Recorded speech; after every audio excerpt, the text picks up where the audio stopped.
Donc, maintenant, on va attaquer l'exercice sur les tests unitaires structurels. Donc, l'idée, c'est de considérer la fonction qu'on a là, et à partir de là, se livrer à des tests pour savoir si on a rempli tel critère, tel autre critère, etc.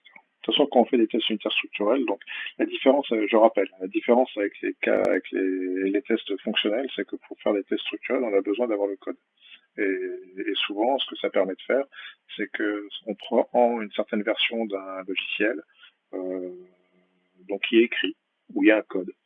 Et ce code-là, on s'en sert, on l'analyse pour produire automatiquement des cas de test, donc en fonction du code qu'on a. Et ça permettra, une fois qu'on aura développé la version suivante, de reprendre les cas de test qui avaient été générés avec la première version du logiciel pour donner à manger à la deuxième version du logiciel les cas de test qu'on avait définis avant, de manière à s'assurer que la deuxième version du logiciel fonctionne au moins aussi bien que la première et que les choses n'ont pas été dégradées. Donc ça sert surtout en fait à faire du test de non-régression et c'est des choses qui s'automatisent assez bien. Mais bon, ça nécessite d'avoir du code et en réalité, le problème qu'il y a surtout, je ne l'avais pas mentionné dans le cours avant, c'est que si votre première fonction elle est fausse, archi fausse, simplement ce que vous allez faire, c'est que vous allez continuer à développer et vous allez avoir des tests ça passe le test, sauf que les premiers n'étaient pas bons. La seule manière de s'assurer que vraiment la fonction remplit l'objectif qu'on lui a assigné, c'est de se livrer à des tests unitaires fonctionnels et donc à faire des matrices de tests et ce genre de choses. Bon, ceci dit, on fait maintenant des tests unitaires structurels. Donc la première chose à faire quand on fait des tests unitaires structurels, c'est de donner des diagrammes de donner le graphe de contrôle associé au code en question. Donc ici, j'ai numéroté les instructions et les conditions. Donc là-dedans, il y a deux choses, il y a les instructions et il y a les conditions. Les conditions, il y en a une là, il y en a une là. Le reste, c'est des instructions. Ce que j'avais fait dans le cours, pour que ce soit plus simple, c'est que j'avais pris une notation où on notait avec des losanges des conditions et on notait avec des cercles les instructions. Donc l'idée, c'est que ce que fait le programme, c'est qu'il commence toujours par l'instruction. Une fois qu'il a fait ça, il se pose la question, alors, je ne sais pas pourquoi j'ai écrit 2, il se pose la question, est-ce que la condition C1 est réalisée ou pas? Alors ensuite, une fois que ça c'est fait, selon que C1 est réalisé ou pas, le programme va prendre un chemin différent. Dans le cas où c'est réalisé, alors je rappelle, C1, c'est nombre d'heures supérieur ou égal à 35. C'est ça, C1. C'est la question du nombre d'heures supérieur à 35. Et donc, on se pose la question. Donc, si le nombre d'heures est supérieur à 35, alors on va faire I2 et ensuite on va faire I3. D'accord? Une fois qu'on a fait I3, qu'est-ce qu'on se fait? On se pose la question, est-ce que C2 est fait ou pas? Alors, une fois qu'on s'est posé cette question-là, dans le cas où C2 est vérifié, on exécute I4. Voilà, donc là, maintenant, on est passé un petit peu par tout ça. Maintenant, la question, c'est de savoir un petit peu comment tout ça se rassemble à la fin. Donc, ici, C1, soit on était passé par là, là, je suis en train de parler de cet embranchement-là maintenant, soit on était passé, du coup, directement là-dedans, soit on fait le else. Donc, le else, c'est ici. Ça, c'est le else. D'accord. Donc là, maintenant, ici, dans ce cas-là, ça veut dire qu'on fait I5. Et comme ça, on a pris en compte I5. Maintenant, on sent bien qu'à la toute fin, on va devoir faire I6. Donc l'idée, c'est qu'une fois qu'on a fait I5, forcément, on fait I6. Et si on a fait I4, on va faire I6 aussi. Et dans le cas où I4 n'était pas vérifié, donc si par exemple si C2 n'était pas vérifié, si C2 n'était pas vérifié, alors du coup, ça, on le faisait pas et on passait directement à la suite, et la suite, c'est ici. Donc c'est ici également. Donc voilà. Donc ça, c'est comme ça qu'on construit le graphe de contrôle euh, associé, associé au graphe. Maintenant, la question, c'est par quel nœud et par quels arcs on passe si on a NBH égale 30 et salle horaire égale 15.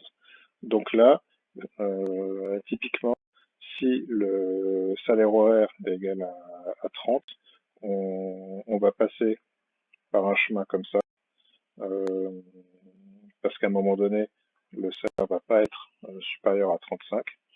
Et par contre, donc ça correspond à ça ici. Par contre, donc là je vais faire avec une autre couleur. Par contre, là je vais faire avec une autre couleur. Donc par contre, avec cette là, où le salaire, où le nombre d'heures est égal à 35, à ce moment-là, on va passer par là. Oui, là en fait c'est pardon, là c'est supérieur ou égal. Voilà. Ici c'est bien supérieur ou égal. Voilà. Donc du coup, dès qu'on a 35, on va passer par le chemin qui est en jaune et on va faire ce genre de choses-là. Donc, une fois qu'on est là, on arrive à C2. Donc C2, ça porte sur le nombre d'heures. Ici, ici, le nombre d'heures est supérieur à... Je sais plus trop pourquoi j'avais fait ce genre. Ah oui, c'est que là, on avait enlevé 35. On vérifiait qu'il restait des heures en plus à effectuer. Et donc, à ce moment-là, une fois qu'on a enlevé 35, on est à 0. Et donc là, comme à cet endroit-là, une fois qu'on a fait ça, NBH, il vaut 0. Donc, quand on se pose la question de C2, alors du coup, C2 ne sera pas vérifié et on va passer comme ça. D'accord? Donc, finalement, euh, le fait d'avoir donné d'abord ça et après ça comme exemple, ça nous aura permis, en termes d'instruction, de couvrir I1, I5, I6 pour avec le premier qu'on exécute. Et ensuite, avec celui-là, bah, ça refait I1, mais on l'avait déjà fait.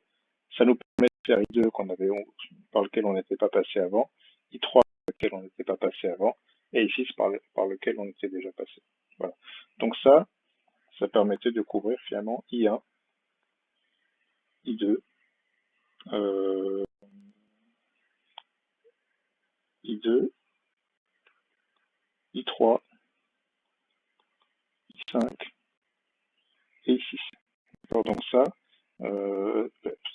pour la question quel nœud est-ce que ça couvre, les nœuds que ça couvre, c'est cela.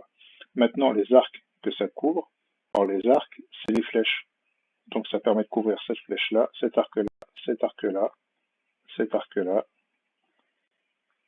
celui-là, celui-là, celui-là et celui-là. Donc, donc voilà, donc là, avec simplement ces deux exemples-là, on n'a pas couvert tous les nœuds. Donc en fait, la condition C0, elle n'est pas vérifiée. C0, je vous rappelle, c'est on a donné des cas de test, et une fois qu'on a terminé le nombre de cas de tests qu'on avait donné, on a finalement couvert tous les nœuds. Là, c'est pas le cas. On n'a pas couvert tous les nœuds puisque I4, on l'a pas couvert. Donc C0, c'est pas bon. Quant à la question de savoir si C1 est couverte, même C1 finalement n'est pas couverte non plus, parce que ça, on l'a pas essayé, et ça, on l'a pas essayé. D'accord? Du coup, pour en revenir à la correction proprement dite, l'idée, c'est que, donc ça reprend ce que j'ai dit, là c'est le I4, donc le i4, je vais reprendre la même couleur que tout à l'heure si je la retrouve.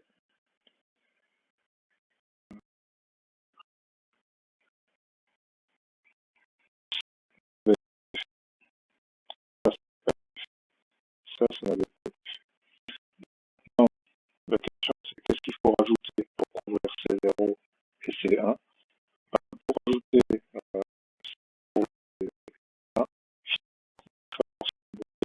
pour trouver un test, il va falloir se débrouiller pour trouver un cas de test qui, avec BH, qui soit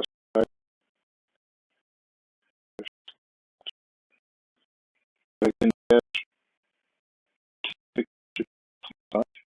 à cause de le caractère strict de la condition if. Et donc si on fait ça, on arrivera à trouver quelque chose qui fonctionne. Alors ensuite, il y a une question qui est plutôt en fait une question de cours pour savoir si on a bien compris les choses. Donc pour savoir si on a bien compris les choses, est-ce que tous les jeux de test satisfaisant C0 satisferont également C1 et l'inverse? L'idée c'est que je reprends une bonne couleur.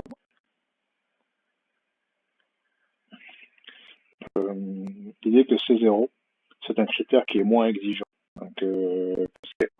Je l'avais montré dans le cours, on a des exemples dans lesquels on a des cas qui peuvent satisfaire C0 pas C1. Par contre, quand on est passé par tous les arcs, donc quand C1 est satisfait, quand C1 est satisfait, c'est quand on est passé par tous les arcs, donc par toutes les flèches. Il y a pas de flèche où il n'y a pas un nœud à chaque côté. Dès que vous avez une flèche, vous avez un nœud de chaque côté. Finalement, si vous avez fait toutes les flèches, vous avez fait tous les nœuds. Donc, C1, c'est plus exigeant que C0. Et donc voilà, la réponse c'est qui peut plus, peut le moins. Et donc, pour couvrir tous les arcs, on doit nécessairement couvrir tous les nœuds. Voilà, donc ça c'était pour la correction. Donc j'espère que vous avez bien compris. Vous n'aviez pas du tout réussi à faire les exos et que vous avez écouté cette correction. Ce qu'il faut maintenant, c'est que, comme j'ai un petit peu dégrossi, que je vous ai expliqué les choses, vous essayez de le refaire. Voilà. Vous essayez de le faire seul en autonomie, quitte après à revenir derrière. Donc là, vous avez tout ce qu'il faut. Vous pouvez me repasser, si vous adorez m'écouter, vous pouvez me repasser en boucle, expliquer des trucs en UML. Si ça vous amuse, en tout cas, là, vous avez les éléments normalement pour comprendre les choses. Donc, je vous souhaite une bonne journée et à bientôt.